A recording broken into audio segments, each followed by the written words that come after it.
சொல்லிக் கொடுக்க வேண்டும் குழந்தைகளுக்கு. இது ஒன்று. எனவே தமிழை கற்பிப்பதற்குரிய நெறிமுறைகளை வகுத்து அதற்குரிய நிறுவனம் ஒன்று வேண்டும். இரண்டாவது, இந்த நம்முடைய கல்வி திட்டத்திலே நம்முடைய தாய்மொழியெல்லாம் புறக்கணித்துக் கொண்டு வருகிறோம். முதல் மொழியாக கூட கற்பதற்கு இன்று வேண்டியதில்லை. தமிழர்கள் போன்றவர்கள் அதுக்கு நிறைய குரல் கொடுத்திருக்கிறார்கள். அதெல்லாம் சொல்ல வேண்டியதில்லை. இது எல்லா நாட்டிலேயும் இருக்குது. ஹிந்திக்காரர்கள் கூட சொல்றாங்க, பெற்றோர்கள் ஹிந்தி பெற்றோர்கள் சொல்றாங்க, ஹிந்தி தான் உனக்கு தெரியுமே, இங்கிலீஷ் படிங்கிறான். கேரளாவிலேயும் சொல்ல வேண்டாம். இன்னும் கர்நாடகாவில் எப்படி இருக்குன்னு தெரியல. நான் கர்நாடகாவில் கூடுதலா இருக்குன்னு நினைக்கிறேன். ஆந்திராவில் சொல்லவே வேண்டாம்.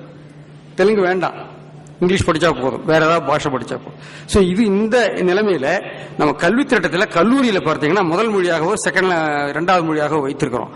அங்க நாம் அறிவியல் பாடத்திட்டத்திலும் கலை பாடத்திட்டத்திலும் இருக்கிறது.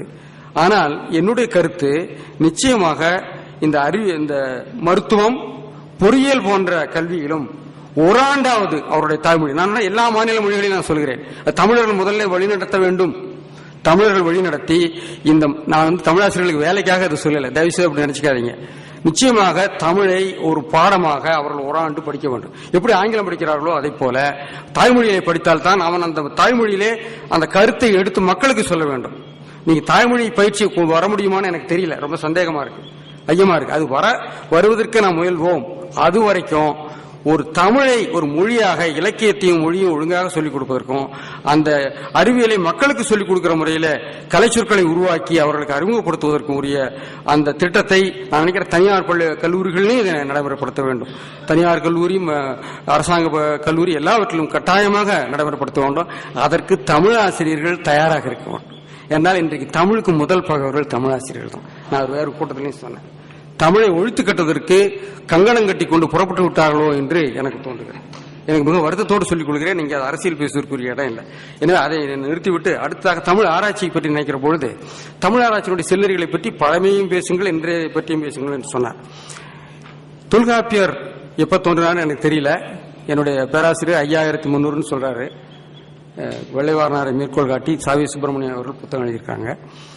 கிபி முதல் நூற்றாண்டு, 3ஆம் நூற்றாண்டு, கிபி இப்படி கிமு 3ஆம் நூற்றாண்டுலாம் சொல்றாங்க. இப்படி ஒரு 2000 வருஷத்துக்கு முன்பு நாம் வைத்துக் கொள்வோம். அதற்கு பிறகு தமிழில என்ன ஆராய்ச்சி நடந்திருக்கு? இலக்கியங்கள் தோன்றியிருக்கின்றன. இலக்கண நூல் என்ன தோன்றியிருக்கிறது? 1000 வருஷத்துக்கு பிறகு வீரசூழியம் வருகிறது 10ஆம் நூற்றாண்டுல. அப்ப 2000 இடையிலே என்ன ஆச்சு? நீங்க சொல்லுவீங்க நிறைய கதை சொல்லுவோம், நிறைய நூல்கள் இருந்து அழிந்து போய்விட்டது என்று பேசுவோம். அந்த நூல் ஏன் அழிந்தது? வேட்டார் ஆட்சி இருந்தது, ஒத்துக்கொள்கிறேன். சோழர்கள் ஆட்சி, தமிழர்கள் ஆட்சி தான். அந்த 1000க்கு பிறகு என்ன நடந்தது? அதுவும் பாருங்க, தொல்காப்பியர் சமணர் ஓரநடிகள் இருக்கிறாங்க, மன்னிக்கவும். 10ஆம் நூற்றாண்டிலே இருந்த வீரசோழியாசர் பௌத்தர், 12, 13 சமணர், நன்னூல், நேமிநாதம் எல்லாம் 18ஆம் நூற்றாண்டு 17ஆம் நூற்றாண்டுல தான் நம்முடைய இலக்கண கொத்து அல்லது வேறு பிரயோகம் போன்ற நூல்கள், வைதிக சமயத்தை சார்ந்தவருடைய நூல்கள் வருகின்றன. அப்போ நம்ம தமிழ் ஆராய்ச்சி எப்படி இருந்துக்குன்னு பாருங்க, எப்படி தேங்கி இருக்கிறது. நாம் என்ன செய்தோம்? இல்ல வடமொழி ஆதிக்கம் அப்படின்னு நாம் பேசுவோம். ஆனா நாம் என்ன செய்து கொண்டிருந்தோம்? தமிழ் அறிஞர்கள் சரியான முறையிலே தமிழை இடையில பாத்தீங்கன்னா நம்பியக பொருள் கூட சமண நூல் தான், நாட்கவிராச நம்பி. அப்போ நம்ம சமணர்களை மறந்து கொண்டு செவ்விலக்கியத்தை பற்றியும் தொழிலக்கியத்தை பற்றியும் செம்மொழியை பற்றியும் பேசுவது மிகவும் வருத்தத்தை தருகிறது சமண பெருமக்களுக்கு. அவர்கள் கேட்கிறார்கள், என்னையா எங்களை மறந்துட்டு நாங்க இல்லை என்றால் உங்களுக்கு எங்க செம்மொழி கிடைக்கும் என்று தமிழ் சமணர்கள் குமுறுகிறார். நம்ம யாரும் சொல்றதே இல்லை. கம்பனுக்கு இல்லையேன்னு சொல்லிக்கிட்டு ரொம்ப ஒருத்தர் குரல் கொடுத்தாரு. கம்பனுடைய ஆற்றலை நாம் மதிக்கிறோம். கம்பராமாயணத்தை முழுசு இண்டெக்ஸ் பண்ண நம்ம கோவிந்தன் குட்டி இருக்கிறார். கம்பனை நாம் மதிக்கிறோம், கம்பன் புலமை மதிக்கிறோம். ஆனால் கம்பன் ஒரு இலக்கியத்தை, பேரிலக்கியத்தை படைத்திருக்கிறார். அதுக்கு முன்பு எவ்வளவு இலக்கியங்களை படைத்திருக்கிறார்கள், காவியங்களை படைத்திருக்கிறார்கள்.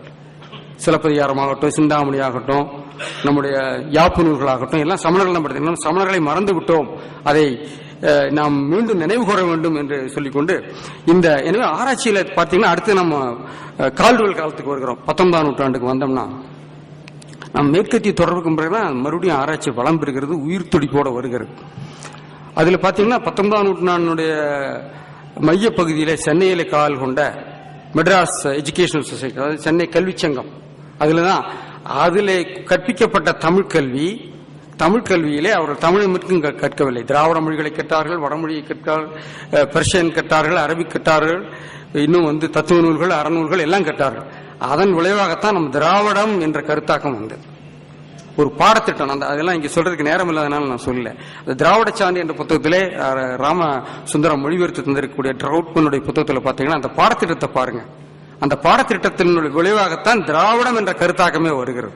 எப்படி டேனியல் ஜோன்ஸ்க்கு அங்கே வந்து நம்முடைய முதலமைச்சர் கூட அதை குறிப்பிட்டார். எனவே ஒரு பாடத்திட்டம், ஒரு கல்வி முறையிலிருந்து ஒரு புதிய ஒரு கண்டுபிடிப்பு வந்தது. கால்டுவெல் ஓட்டத்தை மறுபடியும் கால்டுவெலுக்கு வர்றேன். கால்டுவெல் தன்னுடைய முன்னிலையில் சொல்லுகிறார், நம்முடைய அதற்கு முன்னதாக நம்முடைய வீரமாமுனிவருடைய பரமார்த்த குறுகதை. பரமார்த்த குறுகதை நான் நினைக்கிறேன் நம்முடைய கல்வி முறையை பற்றி உள்ள கேலி சித்திரம் என்று நான் நினைக்கிறேன். அதுக்கு முன்னாடி எழுதியிருக்காங்களான்னு எனக்கு தெரியல. அதில் வரக்கூடிய ஒரு பாமர குருவும் அவருடைய சீடர்களையும் போலத்தானே இன்றைய தமிழ் ஆராய்ச்சியும் தமிழ் புலவர்கள் இருக்கிறார்கள் என்பதை அவர்கள் தமிழர்கள் குறிப்பிட்டார். ஏன்னா நம்முடைய கல்வித்திட்டம் அப்படித்தான் இருந்திருக்குது. பாமர குருக்களும் மடைய சிரோமணிகளும் தான் அங்க இருந்திருக்கிறார். கால்டுவெல் சொல்லுகிறார், இந்திய அறிஞர்கள், தமிழறிஞர்கள் சிறந்த அறிஞர்கள் தான், சந்தேகம் இல்லை. ஆனால் அவர்கள் ஆழமாக பரந்த பல்துறை அறிவு, கம்பேரிட்டிவ், அவர் சொன்னார் நம்முடைய கோவிந்தன்குட்டி, கம்பேரிட்டிவ் அந்த ஒப்புமை அறிவு இல்லை. ஆழ்ந்து பார்க்கக்கூடிய ஐரோப்பியர்களுடைய பொதுமைப்படுத்துகின்ற பண்பு இல்லை, அறிவியல் பண்பு இல்லை. ஒரு காலத்தில் இருந்திருக்கலாம், ஆனால் இன்றைக்கு காணவில்லை. எனவே இன்று தமிழ் ஆராய்ச்சியிலே, திராவிட மொழி ஆராய்ச்சியிலே, இந்தியவியல் ஆராய்ச்சியிலே ஐரோப்பியர் வந்து பணியாற்றுவது நட்பு ரீதியான ஒரு போட்டியை உருவாக்கும் என்று நம்புகிறேன் சொன்னார். அதுதான் இப்ப நடந்து கொண்டிருக்கிறது. நம்முடைய உலகத்தமிழ் இந்த தமிழ் ஆராய்ச்சி மகாநாடு என்பது அதனுடைய விளைவுதான். இங்க நட்பு ரீதியான போட்டி. இன்றைக்கு பார்த்தீர்கள் சொன்னா அஸ்கோ பர்போலாவா மகாதேவனா? அஸ்கோ பர்போலா போல நிறைய பேர் இருக்காங்க, மகாதேவனை போல ஒருத்தர் தான் இருக்கிறாங்க. ஆனா நம்ம அவரை தான் கொண்டாடுறோம், மகாதேவனை கொண்டாடல. ஏன்னு தெரியல, அதுக்குரிய அரசியல் என்னன்னு எனக்கு தெரியல. என்ன சொன்னா மகாதேவனை போன்றவர்கள் நாம் உருவாக்க வேண்டும். அஸ்கோ பர்போலா உருவாகி இருப்பதுன்னு சொன்னால் அவருடைய பாடத்திட்டம், கல்வி முறை. ஏன்னா மேல்நாடுகளையும் நான் கொஞ்ச நாள் இருந்திருக்கேன், நான் பார்த்திருக்கேன். நம்முடைய பாடத்திட்டத்தை நாம் மாற்றியாக வேண்டும். நம்முடைய ஆராய்ச்சியில் பார்த்தீங்கன்னு சொன்னா நம்முடைய சில நாம் வெற்றிகளை ஈட்டியிருக்கிறோம், செய்திருக்கிறோம் என்று நான் அதை மறுக்கவில்லை. சுவாமிநாத ஐயர் வந்து ஆங்கிலம் கற்றவர் இல்லை. அவர் சுயமாக படித்து தானாக அறிந்து கொண்டு நூல்களை பதிப்பித்து கொடுக்கவில்லை என்று சொன்னால் நீங்க செம்மொழியை பற்றி உள்ள நம்முடைய பெருமிதம் எல்லாம் எங்கே போயிருக்கும்? ஒன்று போயிருக்காது. நம்ம உச்சங்க வரலாறு நீங்க பார்த்தீர்கள் சொன்னால் வெறும் கதைதானே இருக்கிறது.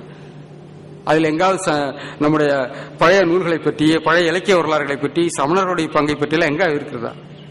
சிவன் வந்து அங்க சங்கத்தில் இருந்ததாக சொல்லுவதெல்லாம் நமக்கு வந்து வெறும் கதைகளாக சொல்லி அதை நம்பிக்கொண்டிருந்தோமே. அந்த வரலாறுகளை எல்லாம் மாற்றி எழுதியிருக்கிறோம். அதெல்லாம் நம்முடைய பெரிய சாதனை என்று சொல்லலாம். ஆனால் இப்ப நான் சொல்ல வருகிற கருத்து என்னன்னு சொன்னால், இந்த பாடத்திட்டத்தை நாம் இந்த ஆராய்ச்சி முறைக்கு நாம் செய்ய வேண்டும் என்று சொன்னால், இப்பொழுது நமக்கு வந்து 3 வகையான தமிழ் ஆராய்ச்சி அல்லது அறிஞர்கள் தேவை இருக்கிறது. பேராசிரியர் சேவைசண்முகம் அவர்கள் இருக்கிறார்கள். அவர் கொஞ்சம் உறங்குறார் நினைக்கிறேன். ஏன்னா இங்க நான் பார்க்கிற பொழுது எனக்கு வருத்தம். ஐயா சொன்னாங்க, இங்க எல்லாம் நிறைய நரைச்ச தலைகள் தான் நிறைய இருக்கு. என்னை போல இளைஞர்கள் எங்கோ பின்னாடி உட்கார்ந்திருக்கான்னு நினைக்கிறேன். இவர்கள் தான் தமிழ் ஆராய்ச்சியை கொண்டு போக வேண்டும். நான் அதிகமா இல்ல ஐயா அவங்க கூட சொல்றாங்க. ஐயா வந்து வயதானவர், அவர் தம்பின்னு சொன்னாரு, அவர் அண்ணர் அவரு. என்றால் நான் வெளியில போகிற பொழுது நான் பார்க்கிறேன், எங்களுடைய இன்டர்வியூ எல்லாம் நடத்துற போது, நேர்முக தேர்வில் பார்க்கிற பொழுது எங்களுக்கு தேவையானதை நான் சொல்லி முடித்து விடுகிறேன் சுருக்கமாக. இந்த தமிழ் ஆராய்ச்சி எங்க போக வேண்டும் என்பதை பற்றி சொல்லுகிற போது, நீங்க தமிழ் கல்வி பாடத்திட்டத்தை மாற்றி அமைக்க வேண்டும். நம்முடைய பாடத்திட்டத்தில் இருந்த நல்ல அம்சங்களை எல்லாம் நம்ம தமிழாசிரியர் பெருமக்கள் சாதுரியமாக எடுத்தறிந்து விட்டு நிறுத்து போக செய்துவிட்டார். ஒரு காலத்தில் சம்ஸ்கிருதம் பாடமாக இருந்தது, இலக்கணம் இருந்தது, தர்க்கம் இருந்தது, தத்துவம் இருந்தது. எல்லாவற்றையும் கற்று மொத்த நோக்கிலே பார்க்கக்கூடிய ஒரு பார்வை இருந்தது. பிறகு நாம் மேற்கத்திய கல்வி முறையை கொண்டு வந்தோம். மேற்கத்திய திறனாய்வு இருக்கிறது. ஏன் சமஸ்கிருதம் வழியாக வந்து திறனாய்வை நாம் விட்டு விட்டோம்? ஐயாவுக்கு புத்தகம் எழுதியிருக்கிறாங்க, இந்திய ஒப்பிலக்கியத்தை பற்றி எழுதியிருக்கிறார்.